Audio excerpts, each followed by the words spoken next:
स्वागत है आपका मेरे इस चैनल हम लोग में। और आज मैं वास्तव में हम लोगों की ही बात करूंगा, जनरल पब्लिक की बात करूंगा।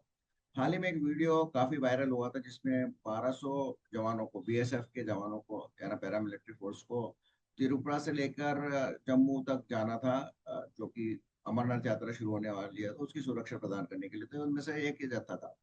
इसमें जब ये जवान को बोर्ड करना था, तो उन्होंने उस पर बोर्ड करने से, ट्रेन से ट्रेवल करने से मना कर दिया। ट्रेन की काफी खराब स्थिति थी, एकदम डब्बे खराब थे, टॉयलेट्स नहीं थे, छत फटी हुई थी, छत उड़ी हुई थी, सीटें फटी हुई थी, विंडोज नहीं थे। तो बहुत ही बुरी कंडीशन में थी और ये किसी भी हालत में आप को कंफर्ट नहीं देती थी। एक बहुत ही असुविधाजनक अगर ट्रेन होती तो इसमें मतलब बेसिकली अगर आप हिंदी या उससे तो नारकीय स्थिति में थी ये ट्रेन। तो इसको रिफ्यूज कर दिया। तो ये पहली इंस्टेंस है, मैंने अपनी जिंदगी में पहली बार सुना है कि जब पैरामिलिट्री फोर्सेज या मिलिट्री या पुलिस फोर्सेज ने कभी इस तरह से मना किया हो कि हम इस ट्रेन में ट्रेवल नहीं करेंगे। तो सबसे पहले मैं आपको एक वो वीडियो और एक शमा मोहम्मद का, जो बीजेपी, जो कांग्रेस की जनरल सेक्रेटरी हैं और प्रवक्ता भी रही हैं, अभी आजकल शायद है कि नहीं मुझे नहीं मालूम। और उनका एक ट्वीट है, तो उन्होंने तो सीधा सीधा इसको प्रधानमंत्री नरेंद्र मोदी और अश्विनी वैष्णव को ब्लेम कर दिया। बात बिल्कुल सही है, क्योंकि हाल ही में प्रधानमंत्री जब वंदे भारत यात्रा का उद्घाटन करते हैं, जम्मू से लेकर कटरा तक या जहाँ भी कहीं है, तो उसमें वो क्यों नहीं ये जनरल जो क्लास है उसकी सुविधाओं के लिए देखते हैं। हालांकि ये भी एक ऐसा मामला है जो कुछ दिन बाद सब भूल जाएंगे। पहले आपको मैं वो उनका ट्वीट और वो दिखाता हूँ।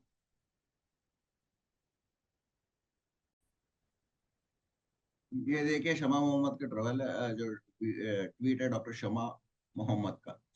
This is what happens when the government's entire focus is on RR for few flashy trains while the masses are forced to travel like animals. Shame on Narendra Modi and Ashwini Vaishnav for providing a filthy train full of dirt, cockroaches and broken seats for our army jawans. तो ये है, इसके साथ में ये उन्होंने video edit किया जो कि वायरल हो चुका है।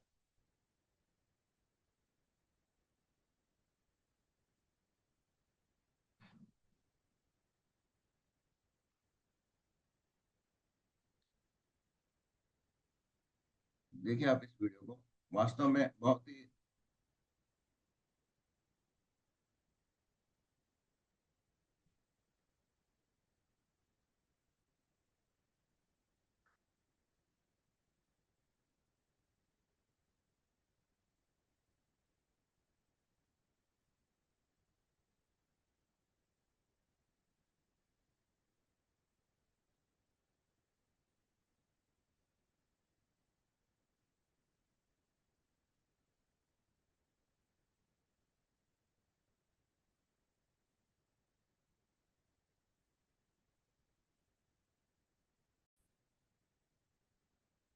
अब आपने देखा किस तरह से उस डब्बों की हालत थी।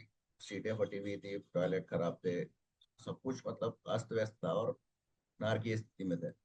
इस पर कल एएनआई ने एक ट्वीट किया, जिसको मैं आपको दिखा रहा हूँ सामने।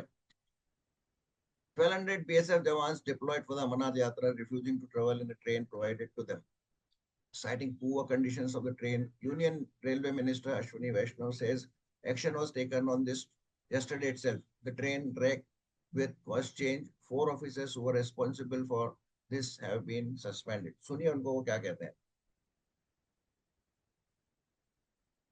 सर आपने अभी 2 लाइन के डबलिंग का अनाउंसमेंट किया, रेलवे में लगातार जो इंफ्रास्ट्रक्चर बढ़ा रहे हैं उसको अनाउंसमेंट किया, लेकिन आज सुबह से एक सोशल मीडिया पर वीडियो वायरल हो रहा है उस पर ट्रेन। ऑलरेडी एक्शन कल ही लिया जा चुका था। वो ट्रेन की रेक कल ही रिप्लेस कर दी गई थी और जो 4 अधिकारी इसके लिए जिम्मेदार थे उनको सस्पेंड भी कर दिया गया था। सर आप तो देखा आपने कैसा अश्विनी वैष्णव ने, उनको ये बात मालूम थी कि ऐसा हुआ है, और जब उनसे पत्रकार ने पूछा कि आपने क्या एक्शन लिया, तो उन्होंने तुरंत एक्शन लिया। क्या एक्शन लिया ये बता दिया, पहले बजाय इसके कि अपना वो रेजिग्नेशन लेटर लेके प्रधानमंत्री के पास पहुंचते। जिम्मेदारी ली, जिम्मेदारी फिक्स की और आदमियों को सस्पेंड किया गया है। हालांकि ये बात अलग है कि कुछ दिन बाद ये मामला आया आया गया हो जाएगा, और ऐसी फिर भविष्य में ऐसी घटना नहीं होगी, ऐसी कोई गारंटी नहीं है। तो ये बात बहुत ही गंभीर है, ये सोचने के लिए है कि जो वीआई वीआईपी नहीं होते हैं या कुछ विशिष्ट ट्रेन या सुविधाएं नहीं होती है जो सरकार जनता को देने की कोशिश करती है, वो जब आम आदमी के पास पहुंचती है तो वो इस हालत में पहुंचती है। ये एक कटु सत्य है, ऐसा नहीं है। और इससे आप मुख नहीं मोड़ सकते हैं। ऐसा भूतकाल में भी होता रहा होगा और ये कोई लास्ट इंसिडेंट जैसा नहीं है।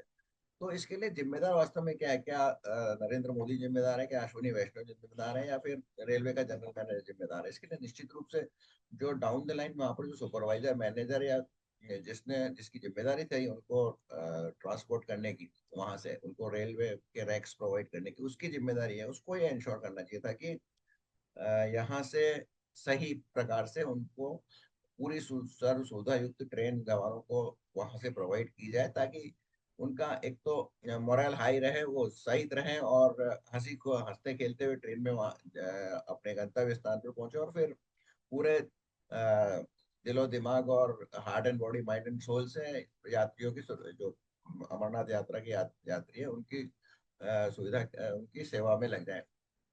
बहुत गंभीर विषय है। आपका क्या सोचना है इनमें कि क्या अश्विनी वैष्णव को इस्तीफा दे देना चाहिए? प्रधानमंत्री की तो बात छोड़िए। और चूंकि ये एक आम आदमी से जुड़ा हुआ मुद्दा था और इसमें कोई बहुत ज्यादा व्यूअरशिप नहीं मिलती, तो इसको मेन मेन मीडिया पर ये आया ही नहीं।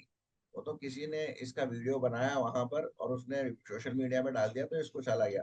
मेन मीडिया पे इसकी टीआरपी नहीं मिलती। और हो सकता है, ये भी हो सकता है कि अभी भी और पास्ट में भी सरकार की तरफ से मीडिया पे दबाव डाला गया है कि इस तरह की सूचनाएं जो सरकार को बदनाम करती हैं वो नहीं दी जाए। पर फिलहाल इसको सोशल मीडिया का जमाना है आज, वहां पर आप किसी चीज से बच नहीं सकते। तो ये सोशल मीडिया का एक एडवांटेज भी है कि इस तरह का गंभीर इशू जो कि अदरवाइज हवा में बह जाता उसको सामने लाया गया और इस पे एक्शन हुआ। और डेफिनेटली भविष्य में जब कभी भी कोई अधिकारी सेना या पैरामिलिट्री फोर्सेस को ट्रेन प्रोवाइड करेगा तो वो निश्चित रूप से बहुत केयरफुल रहेगा और सही सही चीजें सही तरीके से सुविधाएं प्रदान करेगा।